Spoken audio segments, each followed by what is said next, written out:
دنن ينما خلالي وعمريرو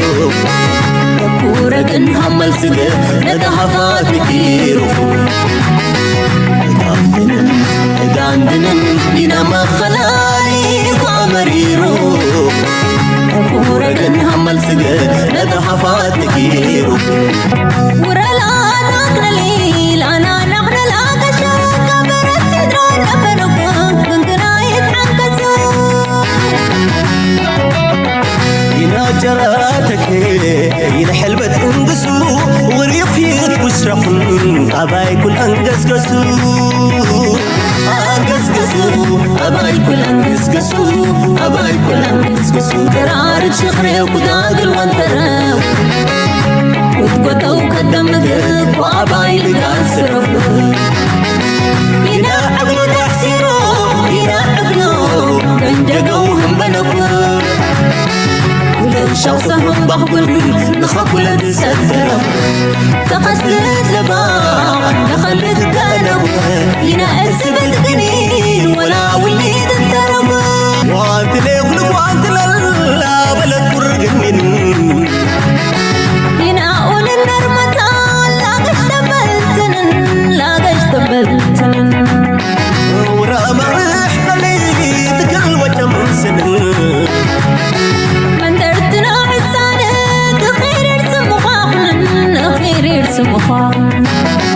وسوردك رخا كوني واضح لالي بلدت فروخا دي مكاني الشحلاني وبريلة فرد أبري وراك الآن أوك وتمسن كنا قنايا كرام شكل وقت شيرا إرنوغ الأكبارا انبتين دبلدي نربحر دكستلا ينقنر أردت نغفر الكستلا ينقنر قنا مساقل دي مكانا سلام تخطاتنا إس channel كما يتخونوا تبوك تكونوا ناي ووترو تمنيتنان بحقنانيو لو مون كم ووترو أقدس تحستوتات إذنا لكم مسينا لنا كسام موداتا مسانا كتصنحون كتكاتلون بخبرنا عدمكم لايك بمقبار كومنت بمسحاف شير بمقبار تجمركم دما سناي نقر تقبرو نتسرحنا دما أبا حقس تقبرو ناي لو مون كم ووترو سفح زخونة تحستي كله أنا بدرجة عالم نغطى با بوليتيكا دبلوماسي شركة نتاتن بأسن نقول لك نركن فتنينا أبزبانا دما بزح قلطف سخونة مقصاصات يقبر سلو زلو بخل من قدك نفتشينا محبرو ميديا انتاي بلالو بوغن يرتران تاي قبرالو دما كله أمودتا تي زيادة أتوكرون بلي يقاون كسام مودتا مسانا كتصنحو دما بخبرن عدمكم مجمريا كموترو بزي أقداس تحستوك جمعنا كنكسل ቀይ ባህር ተጀምሯል። በምስራቅ አፍሪካ ፖለቲካዊ፣ ወታደራዊ፣ ዲፕሎማሲያዊና መሰል ግንኙነቶች ላይ የሚያተኩረው ይህ ፕሮግራም ሁሌም በዚህ ሰዓት ይቀርባል። ኢትዮጵያን ጨምሮ ሁሉም የአካባቢው ሀገራት በቀጥታም ሆነ በተዘዋዋሪ በቀይ ባህር ላይ ይነግዳሉ፣ አሊያም የጸጥታና የደህንነታቸው ህልውና ከዚህ ባህር ጋር የተያያዘ ነው። እናም ይህ ፕሮግራም በዚህ ባህር ተሰይሟል፣ ቀይ ባህር። انتاي نسمع لنا حتى قيح بحري ويون أجندة قيح بحري بمنجس إثيوبيا حركاتهم عبيتنا قدسن أجندات كوينو قريب خمسة لون بقدر قيح بحر دما أما عالتي فولي مدبات فولي بروجرامات حنساب أما يتطويلهم حنساب نمايا بسكرين جيرهم حنساب بتحت جيرهم حنساب بالعلى جيرهم it's all about Red Sea قيح بحري قيح بحري قيح بحري سلازا أبي أحمد is in full force بمول حيلو أجندة قيح بحري كم حدا عبي أجندة جيرو كتاتاتو مدب حيزو خمسة لون بقول قيح بحري تمهرت جميرهم كم زلون كندي رحقتو كندي سفحتو كندي عمقتو انت عينت عسالو انت عينت زيت له سمعوا بزي قودي خاصة بابل ماندبن يزوال 2250 كيلو متر رزمت 355 كيلو متر سفاتنا 438 سكوير كيلو متر አጠቃላይ ሽፋን ያለው በአፍሪካና በእስያ መካከል የሚገኝ ዋነኛ የንግድ መተላለፊያ መስመርም ነው። በዘይትና በከበሩ ማዕድናት የበለጸገ የዓለም ሀገራት አይን ማረፊያ እጅግ ሞቃታማ ባህር ነው። ቀይ ባህር ከዓለም ንግድ 12% በእስያና በአውሮፓ መካከል ከሚደረግ ንግድ 40% ከዓለም ነዳጅ ንግድ 15% የሚከወንበት እንዲሁም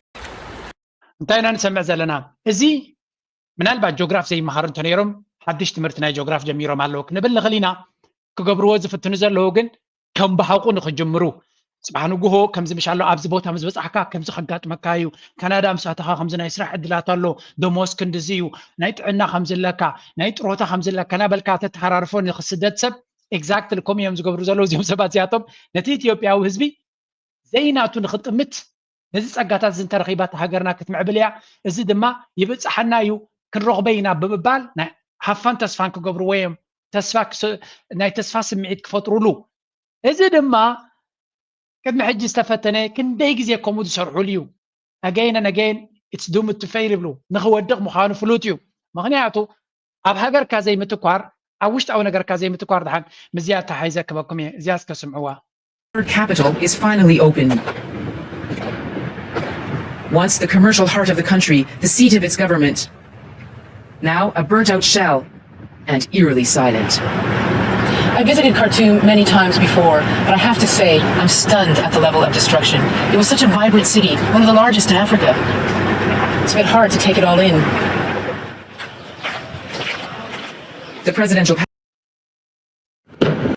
إذن رياض لنا خرطوم الخرطوم زبلوا وزن براب كرتوم من البعض بزحات بو حليفكم على اللغوم بيني وغن يعني ذكرني اتي كتما بي بي سي ريبورتس قبرويو عنوة تابت كتما زورده ني أدام قروميو كل زدما بتدقاقامي نزمان سيابزي كان ليزي كاتل زلو بليز كابزن اللي على تمرتو كل وكاي كلني ومسحفت من باب وين كالم سبحاك ازيت تمرتي كوينات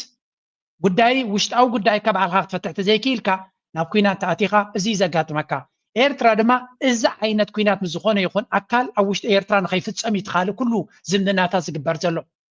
ምስ ትግራይ ዝምድና እንተተገይሩ ድዩ ምስ ካልእ እንተተገይሩ ድዩ ከምዚ ዓይነት ዲስትራክሽን ኣብ ውሽጢ ኤርትራ ንኸይፍፀም ኣብ ባረንቱ ዝተፈፀመ ኣብ ሰንዓፈ ዝተፈፀመ ኣብ ካልኦት ቦታታት ዝተፈፀመ ኣብ 98 ትዝክርዎ ኮይንኩም ኣብቲ ኩናት ምስ ኢትዮጵያ ዘጋጠመ እሱ ደጊሙ ንኸይፍፀም ካብኡ ንምድሓን ዝግበር ዘሎ ኣላያንስ ሲና ንዛረብ ዘለና ኩሉ እቲ ሽርክነታት ንዛረበሉ ዘለና ካብ ዜሮ ዝተበገሰ ዘይኮነ እዚ ነገር እዚ ኣብ ውሽጢ ሃገርካ ንኸየጋጥም ነዚ ንምድሓን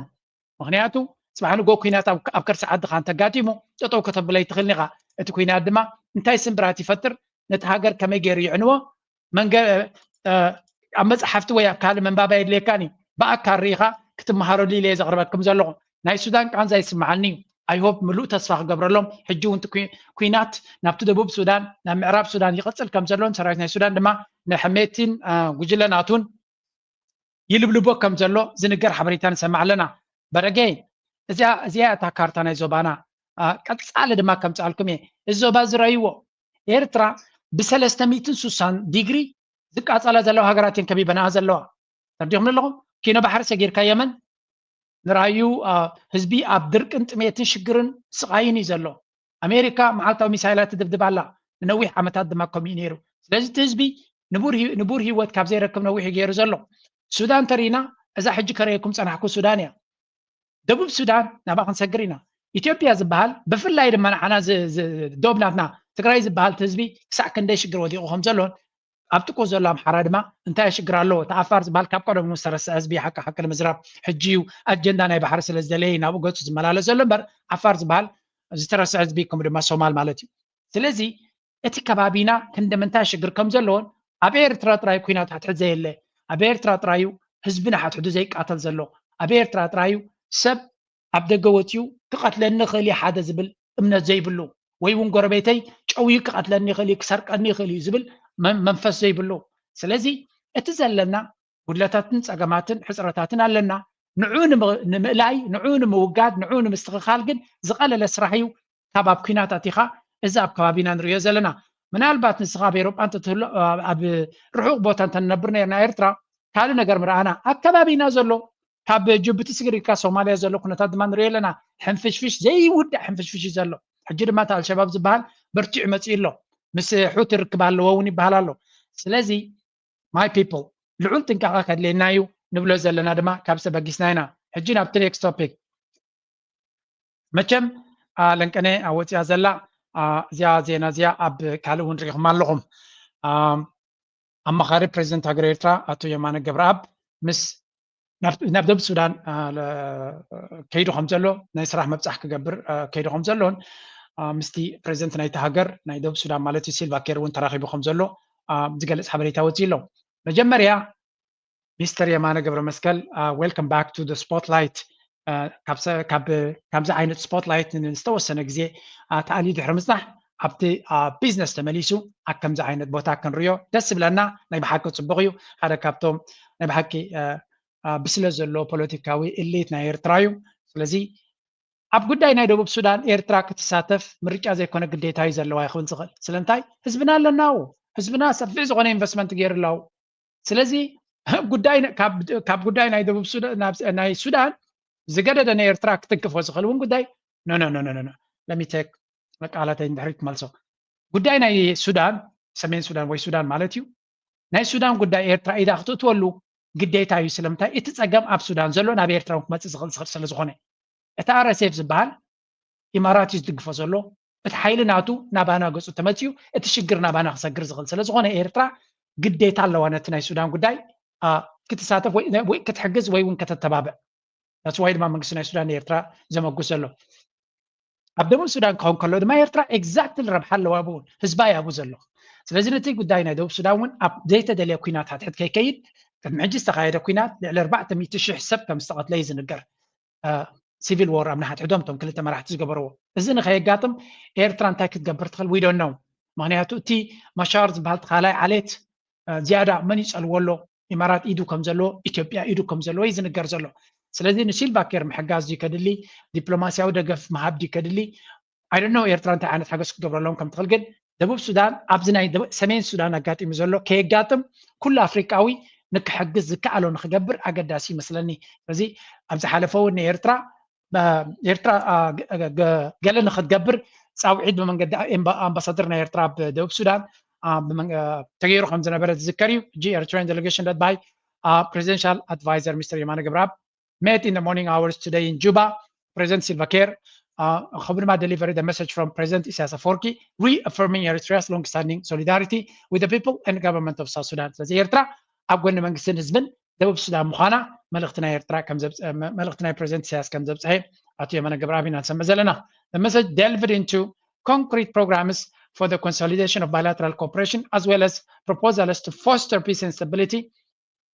in and among the countries in the Horn. ስለዚ again ኤርትራ ሓበራዊ ሽርክነት ብፕራክቲካል መንገዲ ክትሰርሕ ከም ትደሊ ለኩሉ ድማ ሰላምን ርግኣትን ናይ ዞባ ንምውሓስ እውን ኤርትራ ዝከኣላ ክትሕግዝ ምዃና እዩ ዝንገር ዘሎ ኤርትራ ኩሉ ግዜ ከምኡ ምስ ሓገዘት እያ ግን at some point እቲ ብድሕሪ መጋረጃ ዘለዉ ሓይልታት እዮም ነቲ ናይ ኤርትራ ሰናይ ተበግሶ ወትሩ ፀገም ዝፈጥሩሉ ዘለዉ እምበር ኤርትራስ ነቲ ሰናይ ጉርብትና ስለዚ እዚ ዞባ እዚ እንተጠሚትካዮ ብተደጋጋሚ ብጀካ ኤርትራ ንሰናይ ነገር ዝፅዕር ኣካል የለን ክትብል ትኽእል ኢኻ ኣብ ሶማልያ እንተኾነ ኤርትራ እቲ ትክክለኛ ዕላማ ዘለዋ ነቲ ሃገር ባዕላ ንክትመሓደር ክሕግዝ ዝኽእል ብዓቕማ ሰራዊት ናይ ሶማልያ ሰልጢና ነፍስኹም ከኣሉ ኢላ ሰዲዳቶም ንሱዳን ነቲ ሰራዊት ናይ ሱዳን ዝሕግዝ ኣሰልጢና ሰራዊት ንዓድኹም ሃገርኩም ተኸላኸሉ በዓልኩም ሃገርኩም ኣትሕኑ ኢላ ኣበጊሳቶም ኣላ ደቡብ ሱዳን ንክንደይ ግዜ ሓጊዛቶም እያ ኣነ ተማሃራይ ዩኒቨርሲቲ ከለኹ ብዙሓት ካብ ጁባ ዝመፁ ካብ ደቡብ ሱዳን ዝመፁ ዩኒቨርሲቲ ምሳሌ ማሃሩ ነይሮም መንግስቲ ኤርትራ ዕድል ሂብዎም መብዛሕቲ ግዜ ነቲ ትምህርቲ ኣይክእልዎን እዮም ነይሮም 10 ወይ 30 እንተመፅኦም ፍርቆም ወይ ከዓ ኣይ ዶንት ኖ 80% ካብኦም ይስጎጉ ነይሮም እዮም ክንዳና ስለ ዘይፅዕሩ መስተን ገለመለን ስለ ዝፈትዉ ብዶላርካ ስለ ዝኽፈሉ ናይ ስኮላርሽፕ ገለመለ መቸም ምሳናስ ማሃሩ ነይሮም እዮም ኣይዕወቱ እንዳ ነይሮም በረይ ንመልዓቆም ወይ ንገለ ኣይኮነን ግን ኣነ ፋክት እዩ እቲ ዝነበረ ተመኩሮ እየ ዝገልፅ ኣለኹ ስለዚ ኤርትራ is a force for peace ናይ ሰላምን ርግኣትን ሓይሊ እዩ ክንብል ከለና ካብ ዜሮ ተበጊስና ኣይኮናን ግን ናይ ኤርትራ ሓይሊ እቲ ንሰላም ዝኾነ ሓይሊ ድማ ወትሩ ንዑ ንምብላል ዝግበር ዘሎ ፃዕሪ ድማ ክንርኢ ክንፍትን ኢና ብግምጣሉ እቲ ኣከባቢና ዘሎ ሓይሊ ድማ ነዚ ይመስል እርስ በርስ እንባላለን በድንቁርና ምክንያት እርስ በርስ እንባላለን በድንቁርና ምክንያት የሌለ ሀብታችንን እናወድማለን በድንቁርና ምክንያት የገዛ ሀገራችንን ለጠላቶቿ ተላላኪ ሆነን መልእክተኛ ሆነን እናጠቃለን ድንቁርና ጨለማ ነው ጨለማ ያስፈራል ጨለማ ይጠላል በጨለማ ውስጥ ያለ ማህበረሰብ የነቃን ነገር ማሰብ አይችልም ከጨለማ የሚያወጣን ኢንላይትን የሚያደርገን የሚያበራልን ደግሞ ዕውቀት ነው በድንቁርና ምክንያት أبي أحمد دكتور بلوني برهان سكاتا دكتور تبل قالون تخبدني أكبو بدون قرنا هنا حجرنا نتفز لنا يبلالو من دا خافر الكامو أجر كذا تفد الله أبتل على واي كرسي بعد غادي يكون كان زلها مسفانو ردوني دقفوني حجزوني الكاب على الخاسلتين كام أبكينا أنا تجراي كم فانو جبنا يلن الكاتو مقصوز نبركا نعوك حيت كان عوك تتفد رونات كام مثالات كانت تكوز لها صغيرة زبغات قتل دلها صغير استقراي زنبرا كونتاتون كتفتحو تخل مراحيخا كابز غير نسخيخا نيركا مجمريا بإثيوبيا زلو حماغون زحمالو صغيخا I don't know نابيك سغاغرو زفتن زلو تدنكرنا مسرت ناتو سخاخت كون تخليغا سلازي ريفليكشن اب نفسها تشيك مقبار كدلي كايو حاده نقتل ابزي تهديد ناتوم كخن سمع منتي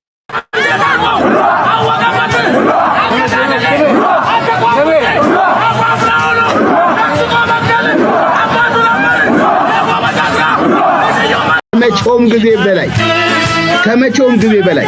ሀገራዊ ትልቅ አሚን ኢትዮጵያን በደንብ የሚወክል መከላከያ ሰራዊት በቃ ሰራዊት ኮም የለና አንጾ ዘለና ይሎም ዶ ይፍክሩ ጸኒዮም መዓልታው ንሪያስ ለድማዚያ ያለንከና ካፋኖ ነዚዮም ከሕጂ ነታሽሞም ኩሉ ጊዜም ሰዋረድዎም እንዲዮም ውርደቶም ዘይውዳ ምኻን ምሩኽ ዘሰልጠኖ ምሩኻትዮም ክኾኑ እምበር ነፍሲ ወከፍ ሰብኮ ከም ሮል ሞዴሉ ይዝኸውን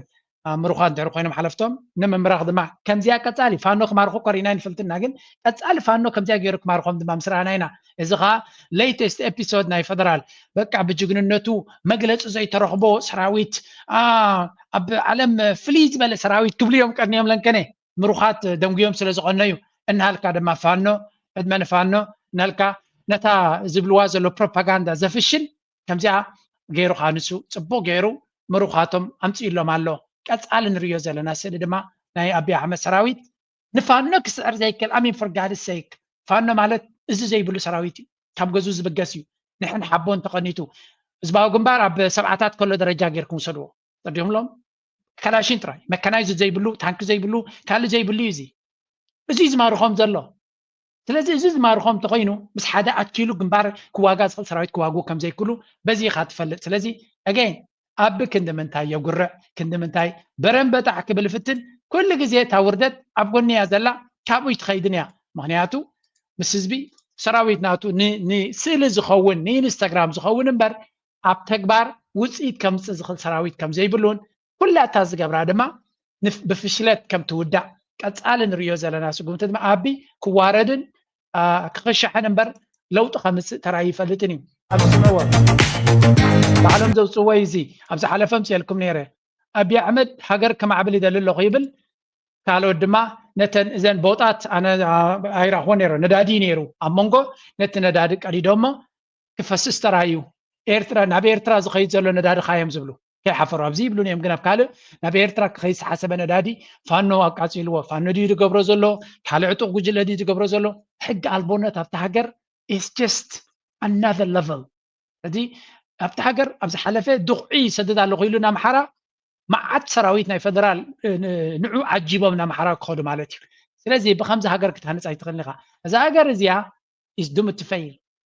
ሕቶ ኣብ ኣምሓራ ዘሎ ጥራይ እንተሪኢኻዮ ማሕበረሰብ ዓለም ንኣቢ ከድሕኖ ኢሉ ይጓየ ስለ ዘሎ እምበር ኣብ ገለ ኢንተርቪው ናቱ ፕሬዚደንት ኢሳያስ ኣይነይቲ ኢትዮጵያ ኢሉ ንሱ ኳ ቆናፅባ ኢሉ ዝበላ ይመስለኒ ግን እዛ ኢትዮጵያ እዚኣ ሽም ጥራያ ሒዛ ተሪፋ ዘላ ወይ ኣብ ኣዲስ ኣበባ በለጭለጭ ዝብል ገዛውቲ ተሰሪሑሎ ግን ሓደ ካብቶም ንሱ ንዑ ሓደ ካብቶም ፀረ ኤርትራ ጋዜጠኛታት እንታይ ዝብል ኣውፅኡ ነይሩ ኣብ ካልእ ከምፃልኩም ማርቲን ፕላው ዝበሃል እቲ ነቲ ኮሪዶር ልምዓት ዝበሃል ኣብ ኣዲስ ኣበባ ዘለዉ ዝሰርሑ ዘለዉ ካምፓኒታት 2-3 ወርሒ ገንዘብ ከም ዘይተኸፍሉን ገንዘብ ስለተወደየ ይመስለኒ ሽግር ኣጋጢሞም ከም ዘሎን ገለ ካብቶም ካምፓኒታት ድማ ባንክራፕት ከም ዝኾኑ እዩ ዝንገር ዘሎ መዓት ገዛውቲ ፍሪሱ ኣሎ መዓት ቅርሕንቲ ኣብቲ ከተማ ተፈጢሩ ኣሎ ኩሉ እዚ ተዓቢጡ ኣሎ እቶም ናይ ኢትዮጵያ ካምፓኒታት ንዑ ዝሰርሑ ዘለዉ ድማ ከምቲ ዝድለ ኣብ እዋኑ ገንዘብ ይኸፈሉ ከም ዘየለውን እዩ ዝንገር ዘሎ ስለዚ እዛ ሃገር እዚኣ ናበያ ክትከይድ ከም ዩጎዝላቪያ ክትከውን እያ ወይ እውን ከም ካልኦት ሃገራት ዝፈረሳ ክትፈርስ እያ ክበሃል ከሎ ኖርማሊ ፈሪሳ ዘላ ሃገር እያ እዚኣ በዚ ሕጂ ንሪኦ ዘለና መልክዕ እዚ ሃገር እዚኣ ፈሪሳ ዘላ እያ ዝተረፈ የብላ ኣብ ኣዲስ ኣበባ ጥራይና ኣብ ኣዲስ ኣበባ ገለ ክፋል ናይ ኦሮሚያ ይኸይድ እዩ ከምኡ ድማ ኣብ ዓፋር ድማ ይኸይድ እዩ ገለ كما غير نزين تراي زرزلو بر كالت هاجر انتي مالت دي مفراس مالت نسخه زي تقاصر سراويت ملاو مالت دي يكون نسخه زي تقاصر كفالنا هاجر تلكا مالت تاي مالت دي كالا نسخه زي تقاصر تخين كتهاجر كونفرنس دي كالي منالبات حقاو تقبلنا سلا زي رغبي ابي احمد نتግራይ ካብ ዘይ ከት እንደገር ሎ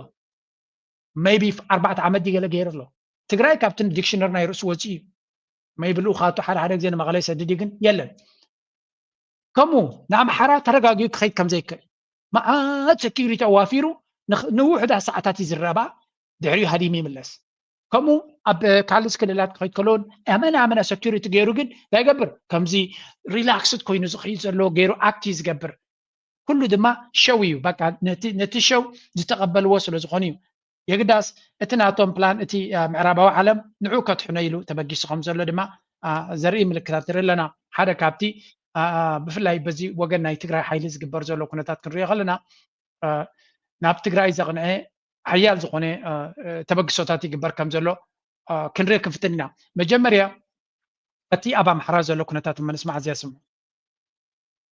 መስመራዊ ጥያቄ ማነሳው ከኤርትራና ከትግራይ ኃይሎች ጋር በተረጋጋሚ ትገናኛላችሁ ይባላል ይሄ ምን ያህል እውነት ነው እውነት ትገናኛላችሁ እዚህ ላይ ምንድነው አገዛዙ እንዳገዛዝ ያነጣጠረው በሰሜን ኢትዮጵያ ህዝቦች ላይ ነው ይሄ ምንም እንትን የለውም በገሃድ ባለፈው አዲስ አበባ ላይ ባደረጉት ስብሰባ ሰሜነኞችን ምክንያት አድርገው የማጥቃት ፍላጎታቸው በተለያየ ጊዜ ተናግረውታል ይሄ ማለት አማራውንም ትግራይንም ኤርትራንም የማጥፋት ፍላጎት ነው በግልጽ አቅም አጥሮት እንጂ የታየው እዚ ትሪዎ ዘለኹም ናይ ፋኖ ጀነራል ተፈራ ማሞ ዝበሃልዩ እንታይ ዝብል ዘሎ ምስ ሻዕብያ ምስ ተጋሩ ትራኸብለኹም ዝብል ክስሎ እዮም ዝብል ዘሎ ፕሮፓጋንዲስት ናይ ኣቢ በዛ ቪድዮ እሳቶም እዮም ሸር ዝገብርዋ ዘለው ሕጂ ምስ ሓተትዎ ንሕና ከም ንፈልጦ ኣብ ኣዲስ ኣበባ ዘሎ መርሕነት ናይ ኣቢ ኣሕመድ ነቲ ናይ ሰሜን ህዝቢ ንኸጥፊዕ ኣንቂዱ ተበጊሱ ዘሎ ካብ ውሽጡ ተደጋጋሚ ከም ሰማዕናዮ ንኣምሓራ نتجارو نتخيلوا دماني إيرتراون كلام سيس كم زدل زلوا أول سعيدون بالسفح تناي أورموما استراتيجيلو تزارباني رازيا لذي إذا مخانو نفلتنا هنا الأماناتو عمس لذا حاس أورمبر التأجنداناتو إس مخانو فلتنا لنا شوتن تحريق أنت يا كاي كذي هتنسى من دنا ومن ناركو إنيا كذي بفيت إنه نتباين ورنم وده فيت كد يهلو نادقاتين تجارتو متواني لك باماراو ላይ እየተደረገ ያለው በሌሎችም ላይ አንሻባሪ ከዚህ የተነሳ ወደፊት ግንኙነት ማድረጋችን አይቀርም እስካሁን ግን ግንኙነት አልነበረንም እንደዋነኛ ሕጂ ዘረባን ጽርቲያ ከጥፋና ዝደል ጸላይ ንኹልና ንሰለሰና ከጥፍ ዝደል ጸላይ ከም ዘሎ ሪና ኣለና ይብላሎ ፈርዲኹንሎ ኒ ሰሜን ዘሎ ህዝቢ ንትግርኛ ንኤርትራ ድዩ ንትግራይ ድዩ ንኣምሓራ ከጥፍ ዝደሊ ምዃኑ ካብ ቃላቱን ካብ መደባቱን ሰሚዕና ኣለና ዓቕሚ ስለ ዝሓፀሮ ጥራይ ክሳብ ሕጂ ዝገበርና ይርክብ የለን ካብ ሕጂ ንድሓር ግን ጸላይና ንሰለስቴና ካብ ኮነ ሰለስቴና ብሓደ ደይ ንሰርሓሉ ምክንያት ክህሉ የብሉን ክንሰርሕ ድማ ኣለና ብምባል ስለተዛረበ በቃ ሽፍታው እኮ ኮሚዮም እኮ ብሓደ እኮ እዮም ንሕና ናደይፈለጥና ብምባል ኮሚ የለን መናውራ ኩላታ ዘረባ ድማ ጥቕልል ኣቢሎም ናብ ኤርትራ ከፀግዕዋ ዝፍትኑ ስለምንታይ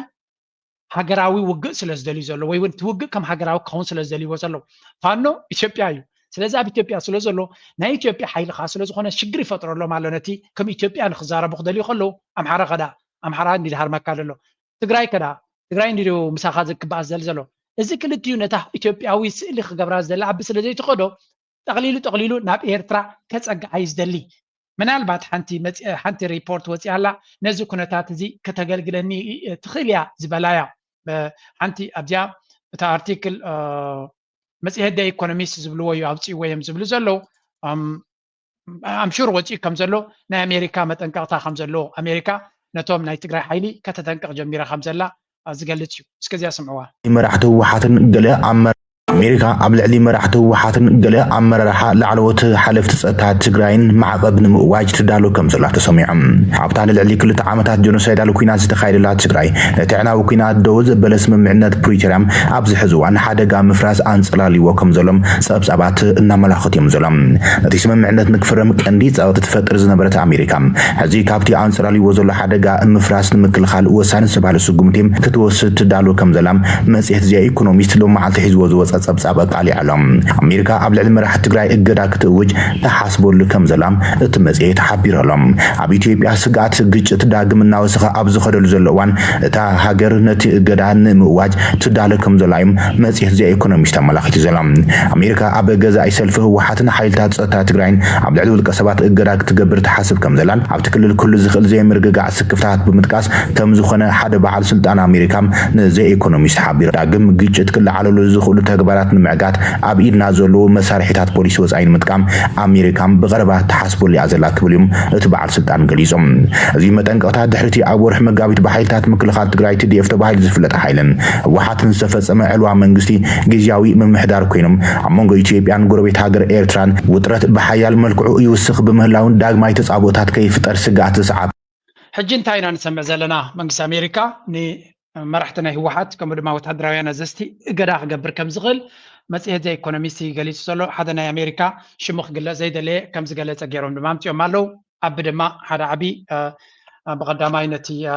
ሚኒስትር ጉዳያት ወፃኢ ናይ ኣሜሪካ ማርኮ ሩቢዮ ክረኽቦ ከሎ በጃኻ ርዳእኒ ሃገር ክትፈርሰኒ ቀሪባላ ዝበሎ ዝመስል በቲ ኮይኑ በቲ እዚ ዘረባ እዚ ይቕፅል ኣሎ ስለምንታይ ግን ናብ ህወሓት ናይ ፋኖ ዝኩሉ ኩናት እናተኻየደ ከሎ ነቲ ናይ ፋኖ ዝኾነ ይኹን ስጉምቲ ክወስዱ ዘይከኣሉ ኣሜሪካ ምናልባት ናብ ተጋሩ ከተክርዎ ዝኽኣሉስ እንታይ እዩ እስከዚያ ስምዕዋ ናይ ኣሜሪካ መሲንጋ መፅዩስ ህወሓትኩ ብጣዕሚ ስፔሻል ፓርቲ እዩ ብጣዕሚ ስፔሻል ስለ ዝኾነ ብጣዕሚ ዝፍራሕ ኣብ ዓለም ፍልይ ዝበለ ፓርቲ እንታይ ይኽእለና ኢልና أو مناطق أبع لما بارتيات الله جن سراويت يبلن هو هذا ما يبعلو سراويت هلو سراويت كأسل زلوا لمدون سلزلوس يفرحهم فيدرال من كسر يكون يفرحوا احنا فرحين كأن أفريقيا إثيوبيا تبتينا وسلام سينا كأن أفريقيا سلام كيسن سلنا حس أمباسادر أمريكا زازربازيا كاب تجارو شرط قبر وازلويم بمنقدي بعيني إثيوبيا أبي إثيوبيا مالتي أمريكا نتت هو حد بحال بفلو يوم زريو سلامتاي إتا إثيوبيا تبحال بمولا كريوا خلو استفل عليه بارتات على يزبال تخالو كاشمون سمعناين فلتنا معبر سب عالم لما نبون كخيد وانت سمعي فلتني نابوروما ويناب صومال مست بارتي قال خرا قبيل امباسادرنا امريكا ويقال لغاتنا اوروبا كيدوم سمعناين فلتنا هو حاتي سبيشال ابتنا اثيوبيا بوليتيكا هاجر اب مغلدي زلو لا اديس ابا هندك زي تزاريبنا يناز غدايزي اتي امباسادرنا امريكا اب اثيوبيا زبلغن هو حات بارت تراي ديكونه سراويتون زلو وسلو زغونه السراويت ناتو دما تمكرونه يكونا سلو زلو تفرحي بارتيو سلازي إثيوبيا على بزحات يوم زفرهم كل أمريكا مهنيات إثيوبيا تتبتينا هذا عبقدو كل وزخل حيل سلزغونه ويون نمبتانا ون إد حيلك قبر زخل سلزغونه نانفره زبل زربا كم زبلهم يوم زرب زلو نزون إثيوبيا يوم شيرز قبر وزلو هذا مبار كم زي كاب كونه انتاي كقبر نيرو تك قبر زقبو أبزب عالم تقارق زربو خلو اسمعوا فطيرنا دقالاتنا صادقان ጌታቸው በየነ መክሩ ሓጎስ ጎድፋይ እዚኦምን ካልኦቱን ድቃላታት ተፈጢሮም ንተህዝኒ ሕምስ ምሰብቅያ ምናይም ድቃላታት ፈጢርና ሕጂ እቲ ናይ ትግራይ ብዙሓት ተጋሩ ኣብ ኤክስ ዝፅሕፍዎ ክሪኦ ከለኹ ጌታቸው ረዳ ጻድቃን ዝርከብዎም ናብ ትግራይ ናብቲ ፖለቲካ ህወሓት ካብ ዝኣትዉ ትግራይ ሕንፍሽሽ ከኣትዎ ጀሚሩ ምክንያቱ ሳቶም ኣጀንዳ ናይቲ فدرال منقسم سنبر أجندة ناي تجري أقديش وام سلدي يفلت حج بس هنا يزلنا دما وتصيت ناتاتهم يمزبل زلوا حججن هذا كلير زخونة ري الله يعني سويكا نفسهم تتجري بحالتي ناي جتا شوردان تي ناي ساعات كان مستعلي اللوم مور ناتهم أو جاجنا ክገብሩ ዝኽእሉ ዝፍትኑ ዘለዉ ይመስሉ ሰፊሕ ዝኾነ ናይ ሚድያ ዘረባ ድማ ንሰማዕ ኣለና ብናትናኤል ንጀምር መጀመርያ ዛላምበሳን ራማን ተንዛብተማ ከተማታት ናይ ትግራይ ሎሚ ሞንስተር ኮይኑ ናይ በቃ ሰብ ዘይነብረለን ዓድታት ኮይኑ ድሕሪ ባድመ ዝተወለድኩም ደቂ ዓድና ንድሕሪ ተመሊስኩም ቅድሚ ባድመ ትግራይ እንታይ ናትናኤል እዚ ብዙሕ እቲ ዘረባ ተጋሩ ዝተመኻኸለ ርእቶ እዩ ዘለዎም ኣብዚኻ ንቐፅል ኣባውያን ኣሜሪካ ሓዊስካ ንስርዓት ኢሳያስ ንምእላይ ዘይገበሩ ሽርሒ ዘይፈሓሱ ሽርሒ ዘይገበሩ ጠቕጢ የለን ተጠቕጢ ቁጠባዊ ዲፕሎማሲያዊ ወታደራዊ እዚ ኢሳያስ ዝብለካ ዘለኹ ሃገር መስሪቶ ኣሎ ሃገር ምፍራት ናይ ሓደ ዓበይቲ መራሕቲ መርኣያ እዩ ስርዓት ዲሞክራሲ ስርዓት ኮንስቲቱሽናሊዝም ስርዓት ሁማን ራይትስ ዘይምህላዩ ከዓ ኔጌቲቭ ጎንታት እዮም እዚኣቶም ግን ቶም ሕማቕ ኔጌቲቭ ጎንታት ዝበልኩኻ ኩሎም ኣብ ትሕቲ ሃገራውነት ኮይንካ ትፈትሖም ፀገማት እዮም ክንዲ ሃገር ንምድሃድ ትገብሮ ቃልሲ ኣይሓተካን ክንዲ ሃገር ንምፍራት ትኸፍሎ መስዋዕትነት እውን ኣይሓተካን ግን እዘን ክልቲአን ዘማልአ እዚ ሰብ እዚ I don't know እንታይ ዓይነት ስልጣን ኣለዎ ወይ ገለ ለንቀነ ብዙሕ ኢንተርቪዋት ትገብር ኣሎ እቲ ትዛረበኻ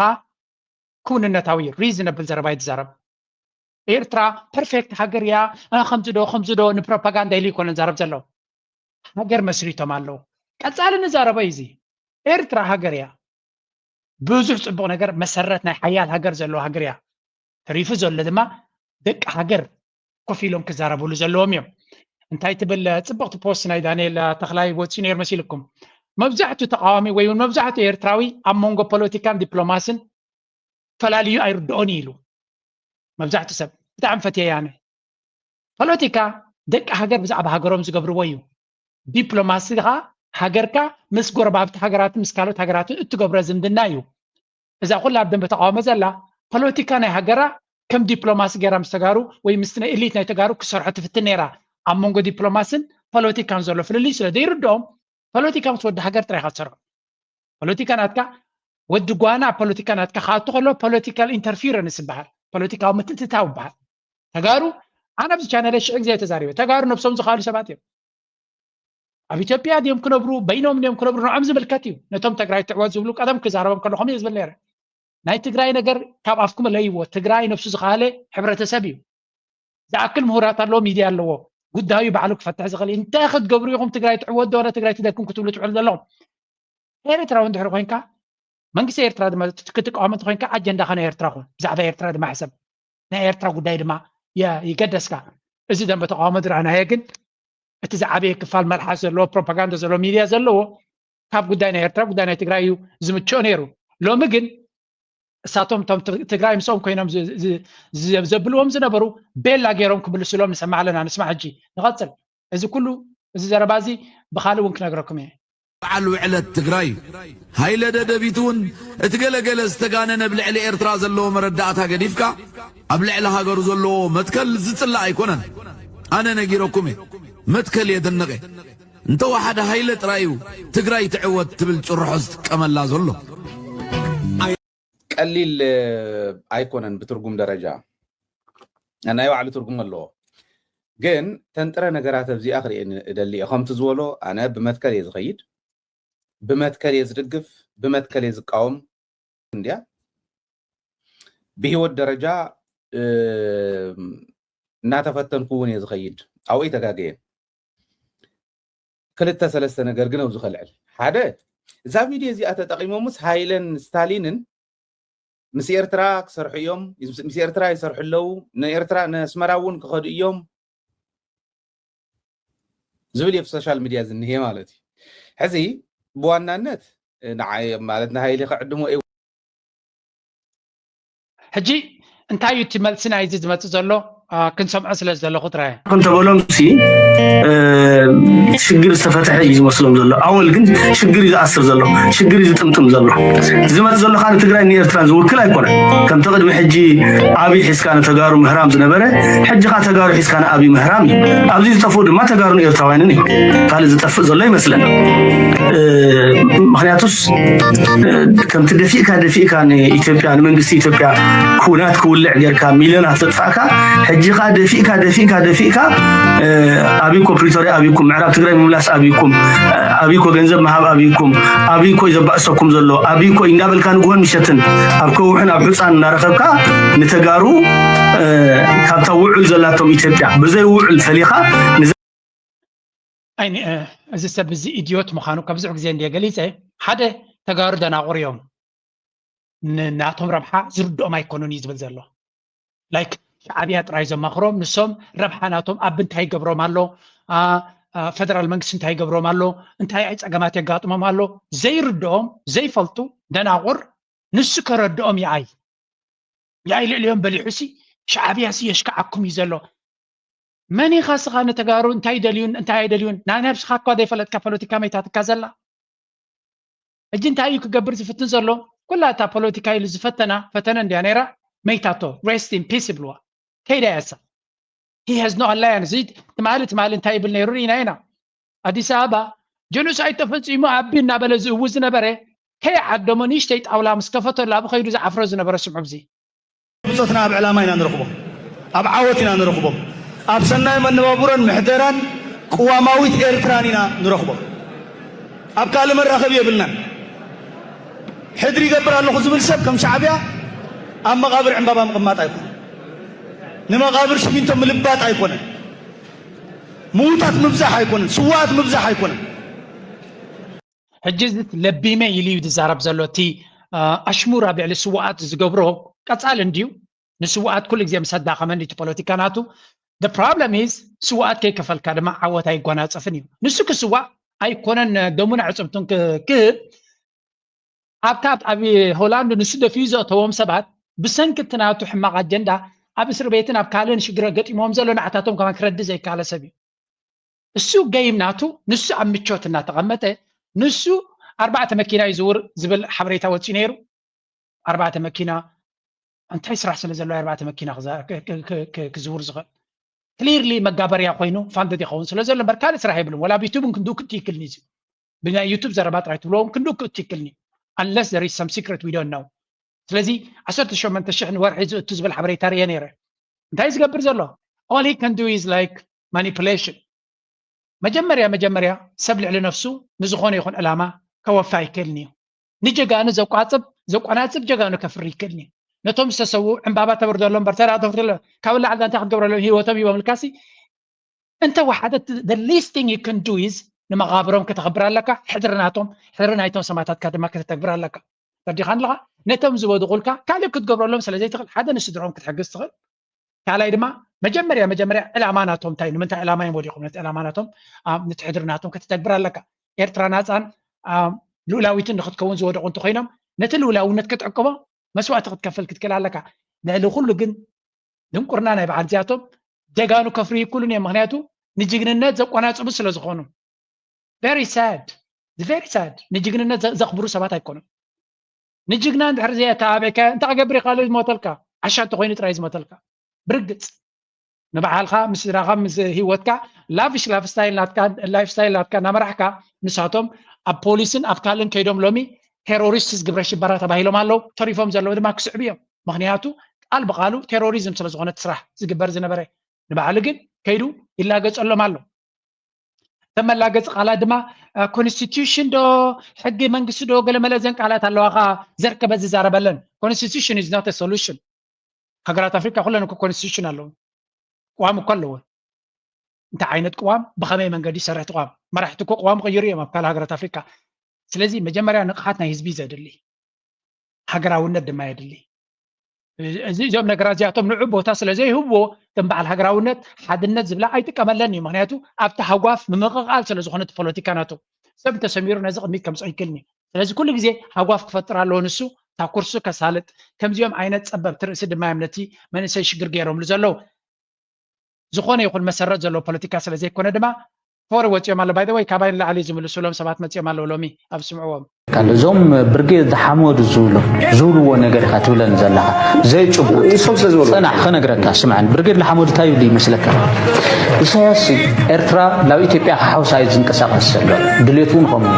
معناته قل في السخمر حنا يدل أبيه هو أبيه خعاق قلبت الإساس إلومس سيل خازنا يتشنكر وع political analysis تنتنو قالت اليوم دي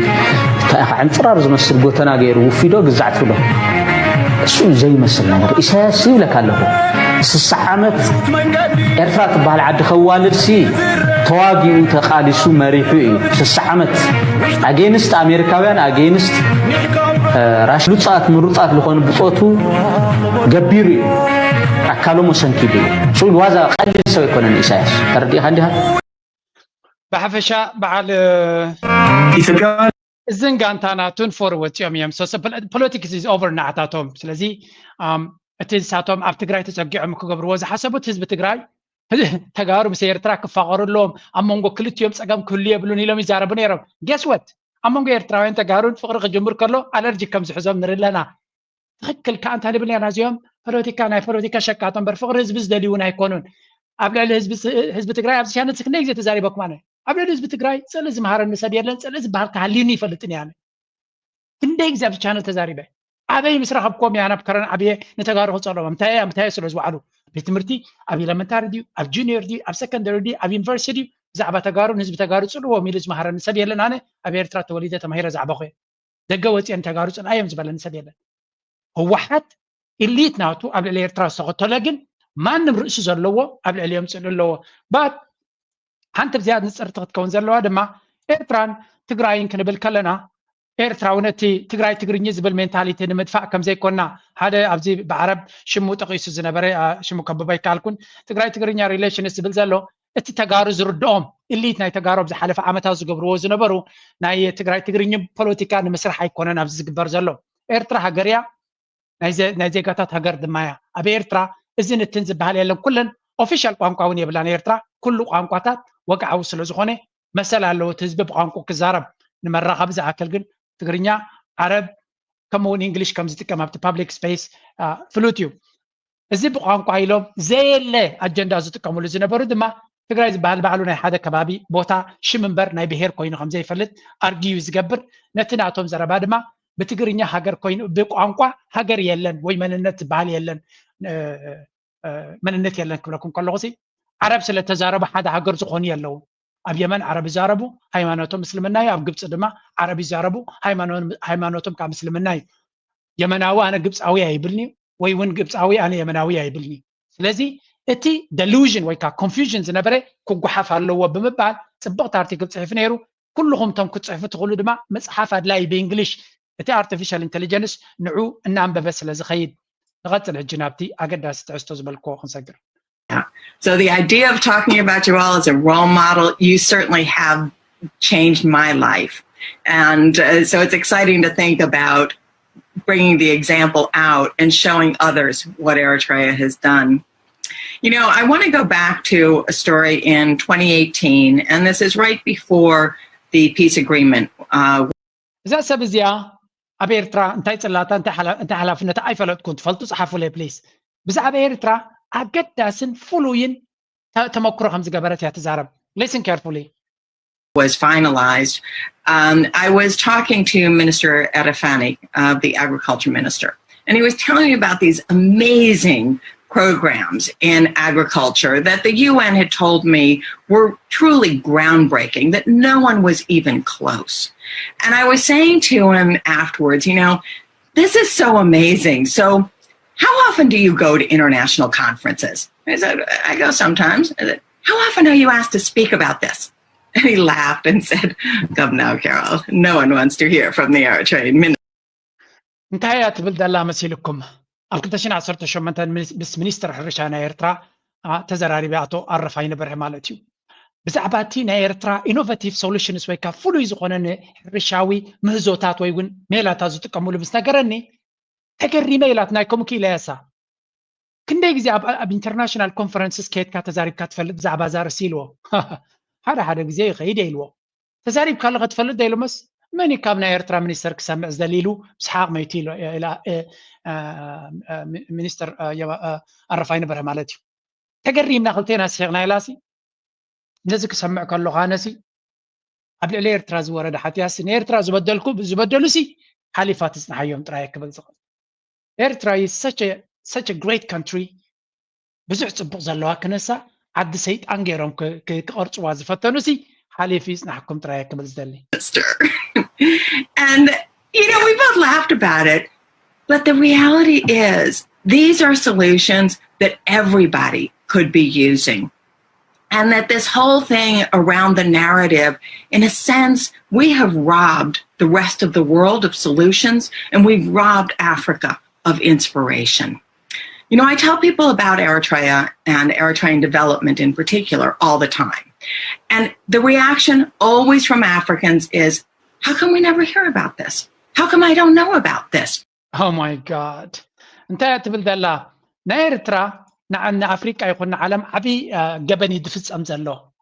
أبي إرترا زلو innovative solutions أجباب نشجرات نمبدأ اتقندنا أفريقيا وين زد اللي زنبر موديلس أبي إرترا يزلو نزنا جرزي نعلمنا نأفريقيا نخت نجرا نعلمنا كت نجرا نيرترا عدل زي مهبدما كابت زبلز أما فتحك هون زغيل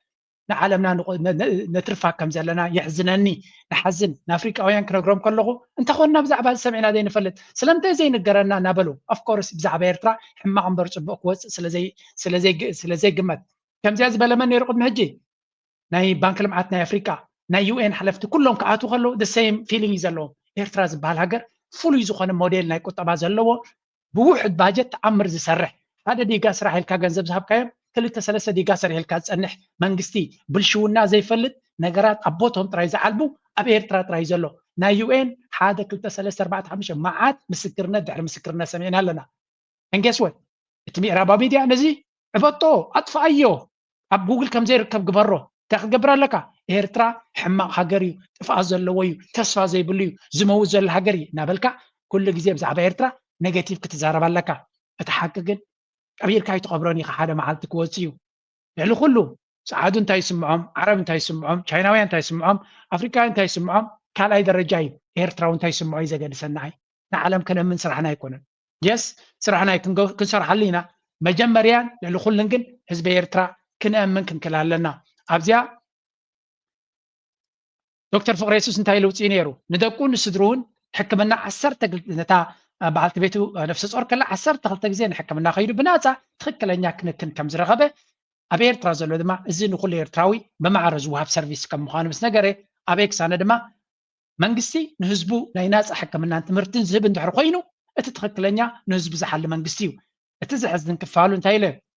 انستغرام سلوديس لو نزي ويون زبلج سلازي كون اب شير سلازي نغبرو عالم انتاي يغبرالو كفلطلكا يكلني نزي دما بزح سراح كنسرح كم زلنا مزبلكم بزح شير غيرو مالو اجين تقبابيلنا نتناراتيف كالو زي غبرو لا ديكونه نحنا بعلنا كنقيرو كنصعر كنكلالنا تشالنج دمالنا سلازي حجزو دكتور فقريسوس PhD زبل كيتكم فولو غبروا ناتو تحسا شير غبر بوست غبر زي تقولتكم نا حولتكم ناتيكم فولو غيركم شير تغيركم نتستور نا إرترا ناب كالوت كم زبصح تغبروا اذا دما نفسو زخالا بركتينا بلكو نايلو مارساب زغودي كودك فتني لايك غبروا سبورت غبروا دغفكم اي توحدنا بلكو زي غدفكم